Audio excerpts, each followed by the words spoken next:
Comment comprendre quelqu'un qui sait qu'il se rapproche de l'au-delà, qui se rapproche de la rencontre d'Allah tabaraka wa ta'ala, mais qui passe la majorité de son temps, qui passe la majorité de ses rêves, de ses projets à construire ce qu'il va laisser derrière lui. Et Ali radiyallahu anhu continue en disant: la dunya a ses enfants et l'au-delà a ses enfants. Soyez parmi les enfants de l'au-delà et ne soyez pas parmi les enfants de la dunya.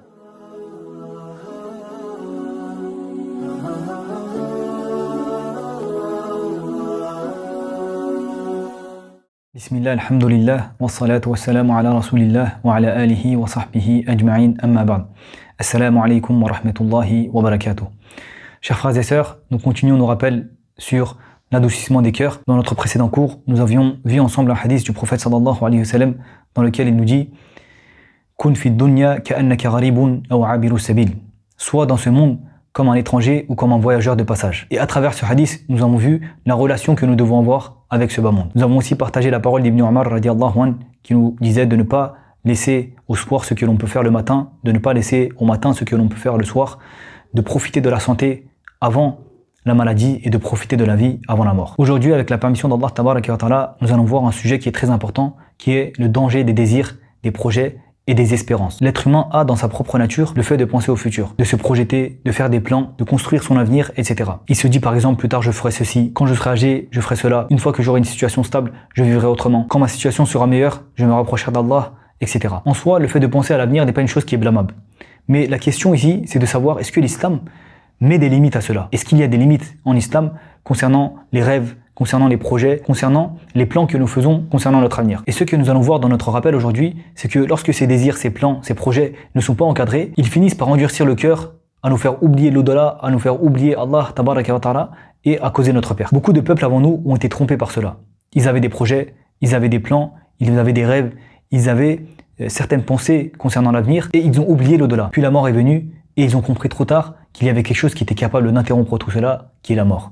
Et derrière cela, le compte à rendre à Allah tabaraka wa ta'ala. Dans ce chapitre, l'imam al-Bukhari rahimahullah cite d'abord un verset. Il dit: Kullu nafsin dha'iqatul maut. Toute âme goûtera la mort. Wa innama tuwaffawna ujurakum yawman qiyamah. Et c'est seulement au jour de la résurrection que vous recevrez pleinement votre rétribution. Faman zuhziha 'anil nari wa udkhila al-jannata faqad faz. Celui qui sera écarté du feu et entrera au paradis aura véritablement réussi. Wa mal hayatud dunya illa mata'ul ghurur. Et la vie d'ici-bas n'est qu'une jouissance trompeuse. Ce verset nous rappelle plusieurs points fondamentaux. Kullu nafsin dha'iqatul maut. Chaque âme goûtera la mort. D'abord, la mort est l'une des plus grandes certitudes de l'existence humaine. Peu importe qui tu sois, peu importe que tu sois âgé ou jeune, riche ou pauvre, connu ou inconnu, faible ou puissant, la mort va te trouver. Si la mort devait épargner quelqu'un, elle aurait épargné les prophètes, les meilleures créatures qui ont été envoyées sur terre. Mais même les prophètes ont goûté à la mort. Et d'ailleurs, Allah tabaraka wa ta'ala a dit au prophète sallallahu alayhi wa sallam que toi aussi, tu vas mourir. Innaka mayyitun wa innahum mayyitun. Certes, tu vas mourir et eux aussi vont mourir. Ensuite, le verset, il nous rappelle une chose fondamentale. La vraie réussite, ce n'est pas la richesse, ce n'est pas la reconnaissance des gens, ce n'est pas le prestige, etc., etc. La vraie réussite, c'est d'être épargné du feu et d'entrer au paradis. Et enfin, Allah tabaraka wa ta'ala conclut en disant: Wa mal hayatud dunya illa mata'ul ghurur. Allah conclut en rappelant que la vie d'ici-bas n'est qu'une jouissance trompeuse. L'imam al-Bukhari, rahimahullah, il nous cite ce verset pour nous montrer que les espérances ne sauvent personne. Ce qui compte réellement, c'est notre foi, notre tawhid, notre islam et les œuvres pieuses que nous faisons. L'un des plus grands dangers pour l'être humain, c'est le fait que lorsqu'il se projette dans l'avenir, il se voit souvent dans une meilleure situation que celle d'aujourd'hui. Il se dit que plus tard, je serai plus pratiquant. Plus tard, j'aurai une meilleure relation avec Allah tabaraka wa ta'ala. Plus tard, je serai plus discipliné. Plus tard, je serai une meilleure personne, etc. À force de se raconter cela, de penser à cela, parfois l'être humain peut réellement croire à cela. Il peut penser que plus tard, il sera meilleur qu'aujourd'hui. Mais Allah tabaraka wa ta'ala ne juge pas selon nos pensées, selon les plans qu'on avait, selon les espérances que nous avions. Allah tabaraka wa ta'ala, il nous juge selon notre croyance et les œuvres pieuses que nous faisons. Donc ici, ce qui est important, c'est de revenir à la réalité. Il ne faut pas se laisser tromper avec des rêves, avec des pensées, avec des plans que nous faisons concernant notre futur. Il faut œuvrer, il faut agir, il faut regarder qui nous sommes aujourd'hui et ne pas se laisser tromper avec des rêves. Le deuxième verset que nous partage l'imam al-Bukhari rahimahullah est le verset 3 de la sourate al-Hijr. Dharhum ya'kulu wa yatamatta'u wa yulhihimul amal fasawfa ya'lamun. Laissez-les manger, jouir et être distraits par l'espérance. Ils sauront bientôt. Le point central ici, c'est l'expression wa yulhihimul amal, l'espérance qui les distrait. C'est le sujet de notre cours aujourd'hui. Le terme qui est utilisé ici signifie une chose qui vient détourner la personne de sa responsabilité principale. Une personne a une responsabilité à un moment T. L'heure de la prière est arrivée et il doit prier. Toute chose qui vient le distraire, c'est une espérance qui la distrait et qui est blâmable. Ainsi, les longues espérances, les projets, les rêves, les désirs qu'on a concernant le futur sont problématiques lorsque ceci nous distrait de nos obligations, de nos devoirs que nous avons aujourd'hui. C'est pour cela que ce verset est redoutable. Allah Tabaraka wa Ta'ala ici il parle des mécréants en disant que ce sont leurs espérances qui les ont distraits au point d'être détournés de la vérité. Si un musulman trouve en lui-même une part de cela, alors il doit craindre pour son cœur et se repentir immédiatement. Comment est-ce que nos espérances peuvent nous détourner de l'adoration? Nous avons tous des obligations. La prière, se repentir, le jeûne, faire des bonnes actions, faire des œuvres pieuses, etc. Mais nos longues espérances nous soufflent toujours. Tu feras ça plus tard. Ramadan arrive, le mois de Ramadan arrive, tu feras ça pendant le Ramadan. Tu es jeune encore, tu te rangeras plus tard. Nos longues espérances nous poussent toujours à reporter les bonnes œuvres. C'est l'un des plus grands pièges de Shaitan. Faire croire à l'homme qu'il a le temps, alors qu'en réalité, il ne lui en reste plus. Allah Tabaraka wa Ta'ala nous indique dans un autre verset que le cœur se durcit avec le temps. Il dit, le moment n'est-il pas venu à ceux qui ont cru de voir leur cœur s'humilier au rappel d'Allah et à ceux qui a été descendus de la vérité et qu'ils ne soient pas comme ceux qui ont reçu le livre avant eux. Le temps leur parut long et leur cœur s'endurcir. Quand le croyant entend un verset, un hadith, un rappel, sa première responsabilité, c'est de voir son cœur s'adoucir, s'humilier devant ce rappel et passer à l'action. Mais certains cœurs ne réagissent plus comme ils le devraient. Pourquoi? Parce que le temps s'est allongé à leurs yeux. Ce temps allongé peut avoir deux formes. La première, c'est le temps qui passe au fil des années, c'est-à-dire que je suis entré en islam il y a tant d'années.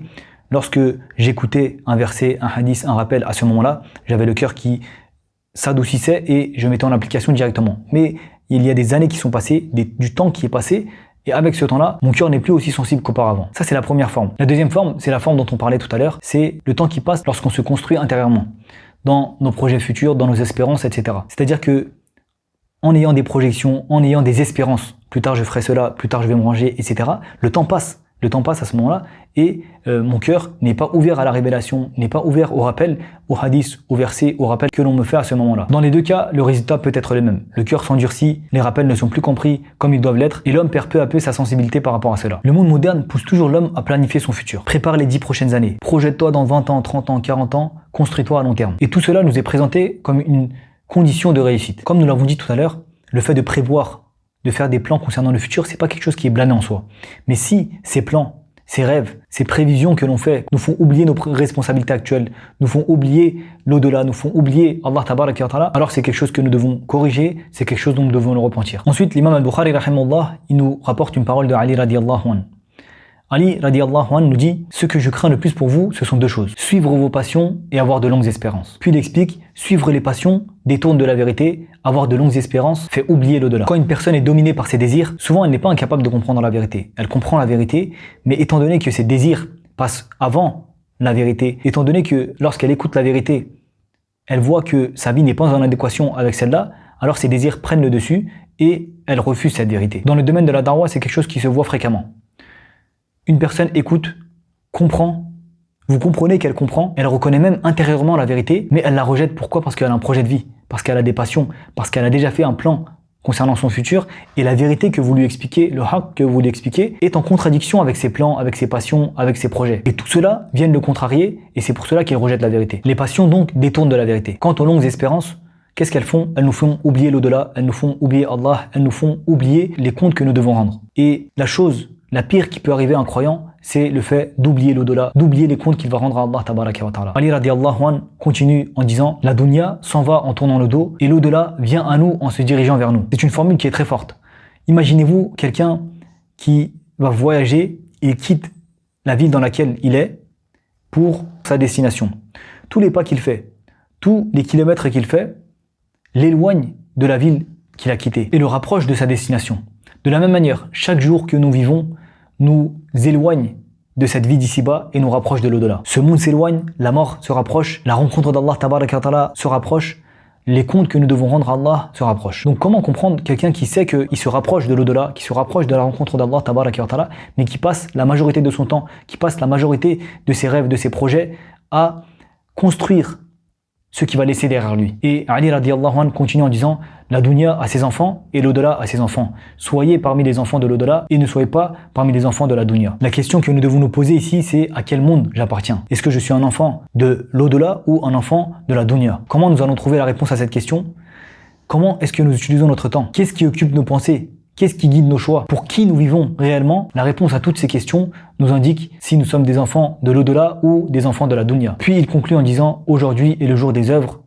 sans reddition de compte, sans rendre de compte. Demain sera le jour des comptes sans œuvre. Aujourd'hui, il est encore possible d'agir. Demain, ça sera fini. Nous devrons rendre des comptes. Mes chers frères et sœurs, ce qui est important ici est de comprendre que ce qui est interdit, ce n'est pas de faire des plans concernant notre futur, d'avoir des projets concernant le futur. Ce qu'il faut savoir, c'est que lorsque ces projets, ces plans, ces espérances nous poussent à oublier nos responsabilités actuelles, alors c'est une situation qui commence à devenir dangereuse. C'est une situation qui va nous mener à oublier Allah tabaraka wa ta'ala, à oublier l'au-delà, à oublier nos responsabilités, nos devoirs actuels. Et ceci cause la perte du croyant. Le croyant lucide est celui qui donne plus de place, qui donne plus d'importance à ce qui est éternel au lieu de ce qui est provisoire, c'est-à-dire à l'au-delà au lieu de la vie d'ici-bas. C'est celui qui agit maintenant pour l'au-delà. Qu'Allah Azza wa Jal nous facilite de comprendre cette réalité, qu'il fasse que nous soyons des enfants de l'au-delà et pas des enfants de la dunya.